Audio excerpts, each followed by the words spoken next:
ऋषि विश्वामित्र ने इस प्रकार कथा सुनाना आरंभ किया। पर्वतराज हिमालय की अत्यंत रूपवती एवं सर्वगुण संपन्न 2 कन्याएं थीं। सुमेरु पर्वत की पुत्री मैना इन कन्याओं की माता थी। हिमालय की बड़ी पुत्री का नाम गंगा तथा छोटी पुत्री का नाम उमा था। गंगा अत्यंत प्रभावशाली और असाधारण दैवी गुणों से संपन्न थी।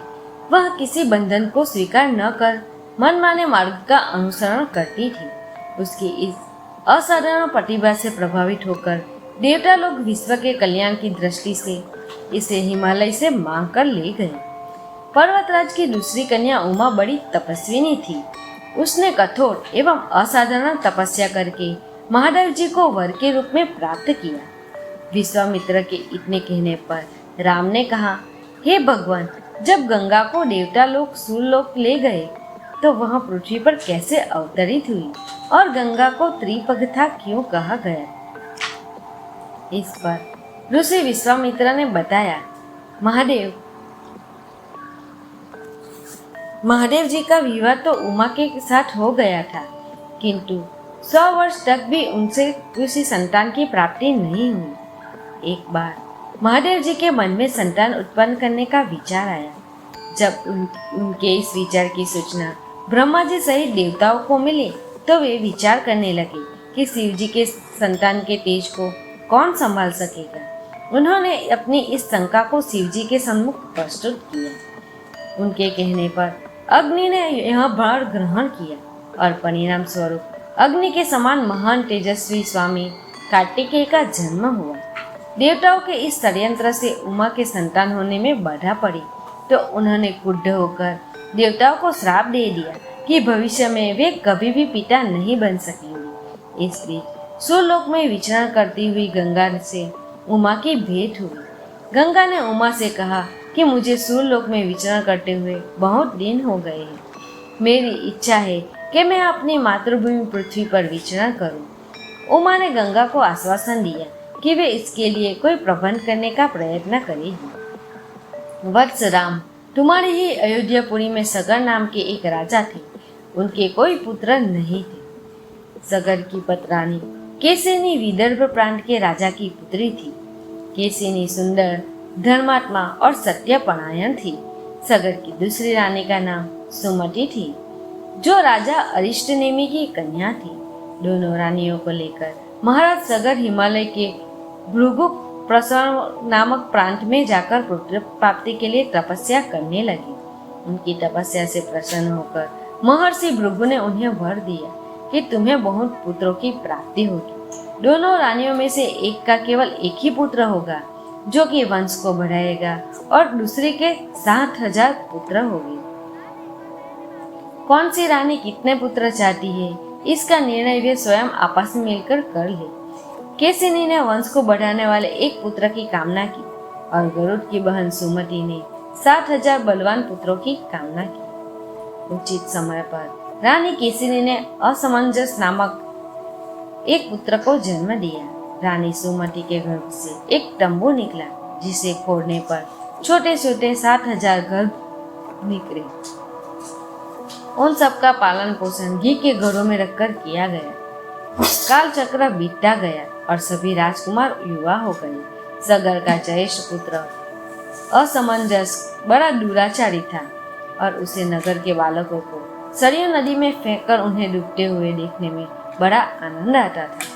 इस दुराचारी पुत्र से दुखी होकर सगर ने उसे अपने राज्य से निर्वासित कर दिया। असमंजस के अंशुमन नाम का एक पुत्र था। अंशुमन अत्यंत सदाचारी और पराक्रमी था।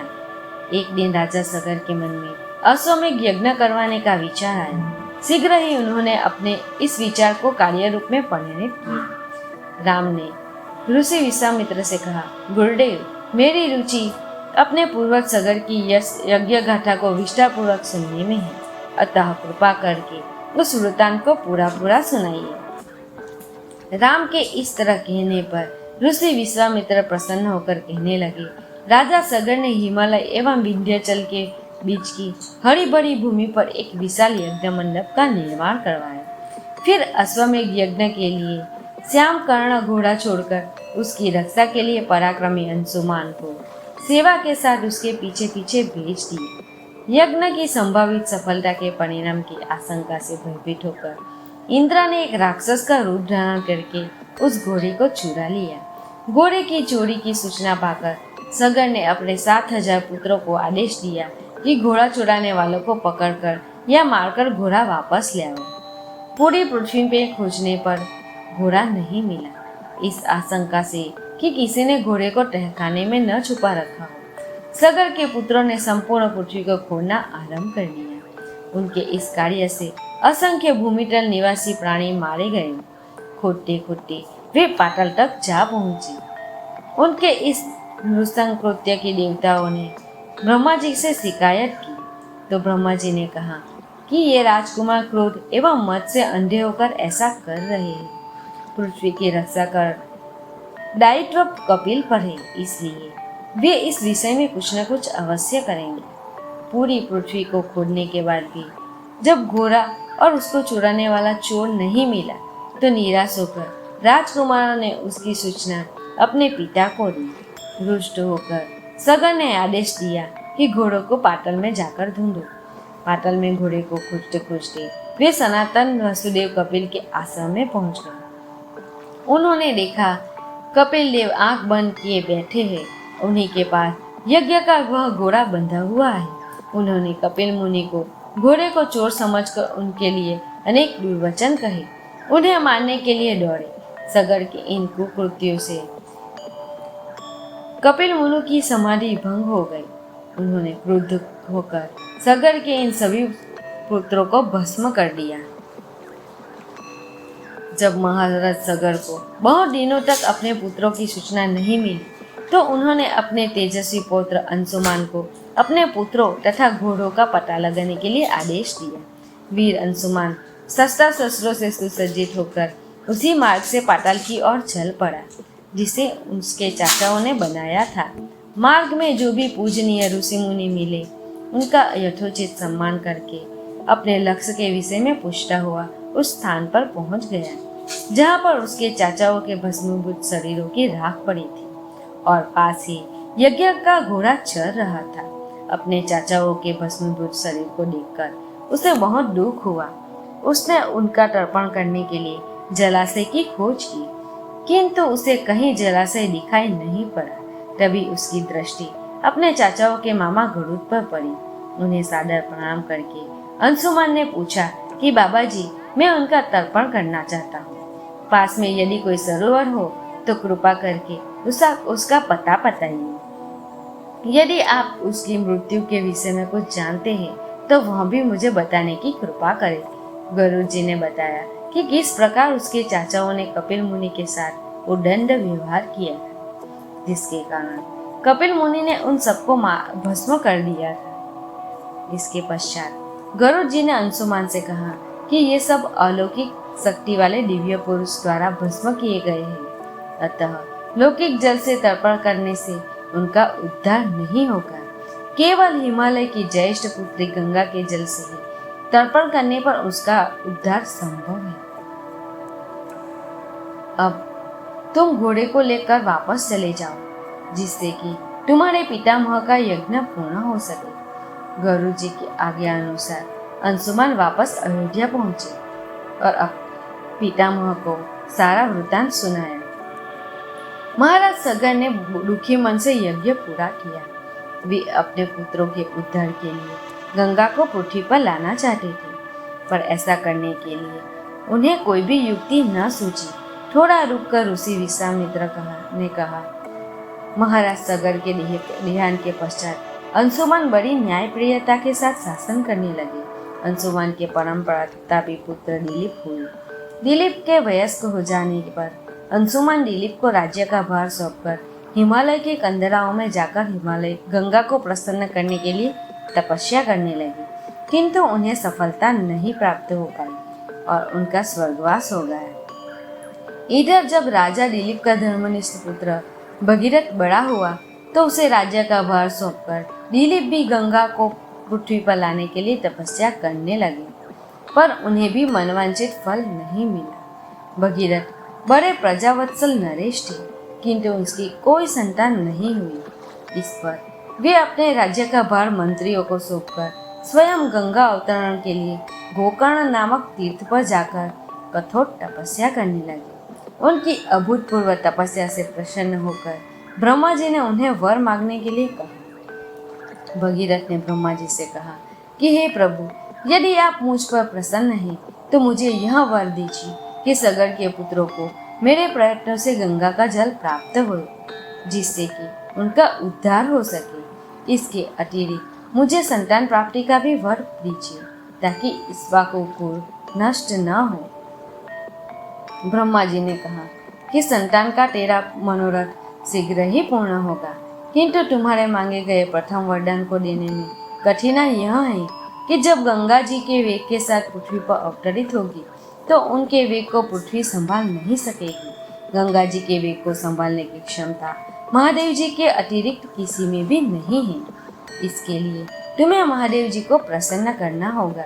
इतना कहकर ब्रह्मा जी ने अपने लोक चले गए। भगीरथ ने साहस नहीं छोड़ा। वे 1 वर्ष तक पैर के अंगूठे के सहारे खड़े होकर महादेव जी की तपस्या करते रहे। केवल वायु के अतिरिक्त उन्होंने किसी अन्य वस्तु का भक्षण नहीं किया। अंत में इस महान भक्ति से प्रसन्न होकर महादेव जी ने भगीरथ को दर्शन देकर कहा कि हे भक्त श्रेष्ठ, हम तेरी मनोकामना पूरी करने के लिए गंगा जी को अपने मस्तक पर धारण करेंगे। उसकी सूचना पाकर विवश होकर गंगा जी को सूर्यलोक का परित्याग करना पड़ेगा। उस समय वे सूर्यलोक से कहीं जाना नहीं चाहती थी, इसलिए वे यहाँ विचार करके कि मैं अपने प्रचंड वेग से शिव जी को बहाकर पातालोक में ले जाऊंगी। वे भयानक वेग से शिव जी के सिर पर अवतरित हुई। गंगा के इस वेगपूर्ण अवतरण से उनका अहंकार शिव जी से छुपा न रहा। महादेव जी ने गंगा की वेगवती धाराओं को अपने जटाजूट में उलझा दिया। गंगा जी अपने समस्त प्रयत्नों के बाद भी महादेव जी की जटाओं से बाहर न निकल सकी। गंगा जी को इस प्रकार शिव जी की जटाओं में विलीन होते देखकर भगीरथ ने फिर शंकर जी की तपस्या की। भगीरथ के इस तपस्या से प्रसन्न होकर भगवान शंकर ने गंगा जी को हिमालय पर्वत पर स्थित बिंदुसर में छोड़ा। छूटते ही गंगा जी 7 धारों में बह गई। गंगा जी की 3 धाराएं सह्याद्रिनी, पावनी, नीलिनी पूर्व की ओर प्रवाहित हुई।